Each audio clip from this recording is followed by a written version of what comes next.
அட இது வந்து எப்படியுமே நெஞ்சலோக்கிக்குமே தண்ணி ஏன்னா பதிவு கண்டிப்பா முடிஞ்சா ஷேர் பண்ணுங்க. அந்த டைம் வந்து சாமான்கள் கொஞ்சம் கொஞ்சம் மேல் வச்சு தண்ணி நிற்குது. விடிய காலம் பார்க்குறோம் நம்ம பரவாயில்ல கட்டத்துக்கு வந்து அதானே மேலே பார்க்கறதுக்கு ஒரு கவலையான விஷயம்.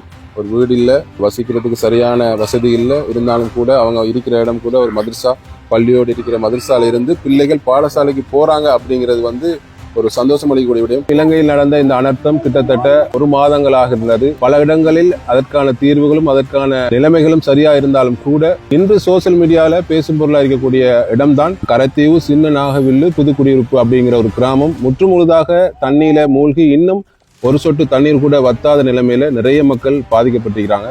இதுவரை காலத்திலையும் இந்த மாதிரியான ஒரு நிகழ்வு, இந்த மாதிரியான ஒரு அழிவு இந்த புத்தளத்துல இதுவரைக்கும் வந்ததில்லை.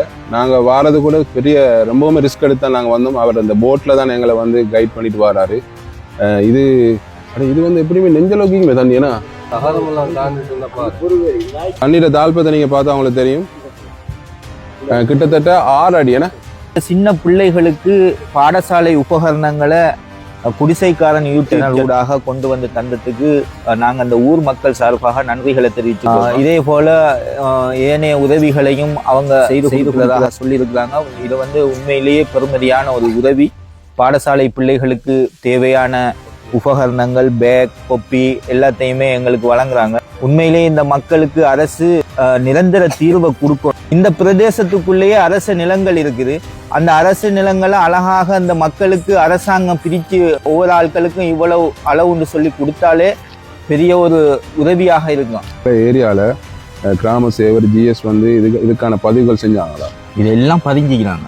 இன்னும் அரசாங்கத்தை நல்லெண்ணம் வச்சுக்கக்கூடிய நிறைய மக்கள் ஆதரவு கொடுக்குறாங்க. இருந்தாலும் கூட இந்த மாதிரி இடத்துல இந்த மாதிரியான மக்கள் ஒரு ஓரமாக ஒரு இடத்துல எத்தனை காலம் வசிப்பது அப்படிங்கிற ஒரு கேள்விக்குறி அவங்க எழுப்பிட்டு இருக்கிறாங்க. வீடுகளும் சேதம் அடைஞ்சிட்டு அந்த தண்ணி வந்து எந்த மட்டத்துக்கு வீடுகள் இருக்குதோ அந்த மட்டத்துக்கு வீடுகள் வெடிப்புழுந்துட்டு இது மாதிரி வசிக்கல. அந்த வீட்டுல இதுக்கு பிறகு அந்த இடத்துல வசிக்கிறதுங்கிறது ஒரு பாதுகாப்பு இல்லாத தன்மை. பாட்டு சாமான் பெரிய பள்ளி ஊடாக வெளி நிறுவனங்களோட பேசி இவங்களுக்கு கிடைக்கிற சாமானை வச்சு சமைச்சு சாப்பிடுறாங்க. அது இப்போதைக்கு அரசாங்கத்தில இருந்து சாப்பாட்டு சாமான் ஒரு கிழமைக்கு ஆரம்பத்துல ஒரு 1 வீக்குக்கு கொடுத்திருக்காங்க.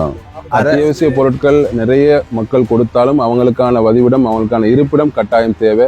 ஏன்னா ஒரு மனிதனுக்கு இல்லறம், ஒரு வீடு கட்டாயம் தேவைன்றபடியால அவங்க உங்கள்கிட்ட ரிக்வெஸ்டா கேட்டுக்கொள்ளக்கூடிய விடயம் தான் அவங்களுக்கான வதிவிடம். நிறைய இடங்கள்ல வீடுகள் கொடுக்கறதாக எங்களோட கவர்மெண்ட்ல நிறைய பேசியிருந்தாங்க. அதே போல 1 கோடி ரூபாய் கொடுக்கறதாக நிறைய இடங்கள்ல பேசியிருந்தாங்க. அந்த திட்டம், அந்த இது அமுல்படுத்தணும் அப்படிங்கிறது எங்களுடைய கருத்து. புதுசக்கான டீம் மூலமாக எங்களுடைய இந்த பேஜ்ல ஃபாலோவர்ஸ் வந்து எனக்கு ரொம்ப ரிக்வெஸ்ட் பண்ணி நிறைய பண உதவி செய்த அனைவருக்கும் நான் இந்த இடத்துல தேங்க்ஸ் பண்றேன். நிறைய பிள்ளைகள் படிப்பு சம்பந்தமான கிட்டத்தட்ட 1 லட்சத்துக்கு மதிப்புள்ள பொருட்களை தான் எங்களுக்கு நம்பி எங்கிட்ட ஒப்படைச்சாங்க. நிறைய பிள்ளைகள் படிக்கணும், நல்ல நிலைமைக்கு வரணும், அடுத்த அவங்கள என்கரேஜ் பண்ணணும் அப்படின்ற நோக்கத்துக்காக தான் இந்த கொடுப்பனவை நாங்கள் வந்து ஆரம்பிச்சுக்கிறோம். எங்களால் எதுவுமே செய்ய இயலாது. சின்ன சின்ன உதவி திட்டங்களை நாங்கள் செய்யலாம்.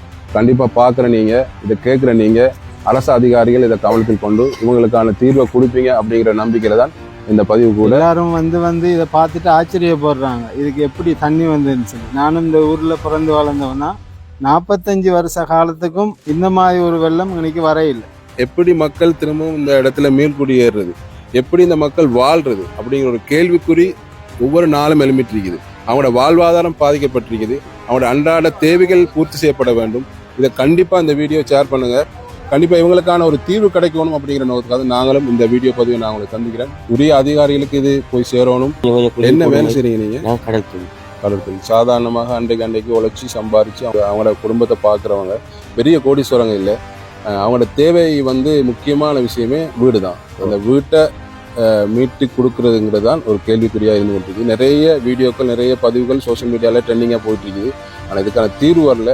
நாங்கள் ஜஸ்ட் இந்த மெசேஜை ஃபார்வர்ட் பண்ணுறதுக்கான காரணம் கூட இவங்களுக்கு ஒரு தீர்வு கிடைக்கணும் அப்படிங்கிற நோக்கம் தான். மீடியா ஊடாக உரிய அதிகாரிகளுக்கு இந்த நிரந்தர தீர்வை நோக்கி கொண்டு செல்றதுக்கும் அல்லாஹ் அருள் செய்யணும், உதவி செய்யணும். நீங்களும் முயற்சி செய்யுங்க. ஜிசாக்கல்லா. நீங்கள் அங்கே வந்து இவ்வளோ சிரமம் பார்க்காம வந்ததுக்கு குடிசைக்காரன் யூடியூப் சேனலுக்கும் வந்த சகோதரருக்கும் ஜிசாக்குல்லா.